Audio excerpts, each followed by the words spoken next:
Hey y'all, today I'm just going to show you a quick little video on how to make leftover candy white chocolate popcorn. It is such an addictive little treat and everybody just goes crazy over it. It is so simple to make, and it can be customized for any occasion or any flavor variations. So let's get into it and I'll show you how to make it. I popped 2 bags of microwave popcorn. I believe this is lightly salted. Use whatever kind you want. You don't have to use microwave. Do it on the stove in an air popper. It doesn't matter. This is real white chocolate that I actually tempered. That was all I had, but you are free to use candy, white chocolate candy coating, white chocolate chips. If you do go with white chocolate chips or non-tempered, make sure you add 1 to 2 teaspoons of vegetable oil. Then I have some sprinkles and some M&Ms, regular and peanut. And I almost forgot my peanut butter cups that I chopped up. This was all I had left in the bowl, y'all, because, you know, everybody loves their Reese's peanut butter cups, but I really wanted to get some in there just for that flavor variation. And then these are dried sweetened cranberries. I love the chewiness that any kind of dried fruit brings to it. I usually add some kind of nut, but I didn't have any and I really wanted to make this, so I'm going without my nuts, but normally I would put whole almonds in it. I just love the way the whole almonds work in this because it reminds me of something I got from the Boy Scouts years ago, and I couldn't get enough of it then, and I tried to recreate it myself and it came out pretty darn close. So put what you have in there, what you want in there, your favorite flavor variations.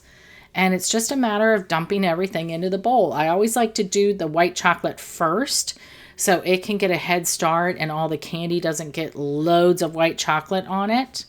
And I'm not putting all the candy in right away. I just want to see where I'm at. I may need more, I may not. And I probably will need a lot more sprinkles because I like the way the sprinkles look in there, and I also like the little bit of crunch they give. And just toss it around until it's all well coated. Such a simple, easy, addictive thing to make, y'all. Perfect for using up leftover candy. And yep, I'm adding more sprinkles and I'm adding the rest of the regular M&Ms. And I'll just toss that together again. And then I'm going to add a little bit of salt, y'all, because it's not salty enough for me. I know the popcorn is lightly salted, but I like that really salty sweet combo thing going on. And it kind of gets lost with all the sweetness from the white chocolate and the candy. So I like to add a few pinches more of salt. And I'll just spread this out onto my parchment lined baking sheet in what I can of a single layer. And then, y'all, I'm going to actually add even more sprinkles because when I look at this, I don't see hardly any of the sprinkles, and I really want to see the sprinkles. I just like the way they look, and they kind of get lost and all folded into that white chocolate. So add to your heart's content. And then you just let this set up. You can do it at room temperature like I did for like 10 to 15 minutes.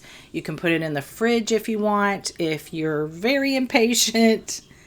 And you just break it up like a bark when it's fully set and serve it. And you can put this into like little baggies tied with pretty ribbons and give it out to your friends, your kids, your family, whatever, or just munch on it when you're watching a movie or whatever. It's just so good, you guys. It is so addictive. I had to get rid of this whole bowl quickly because I would have eaten the whole thing.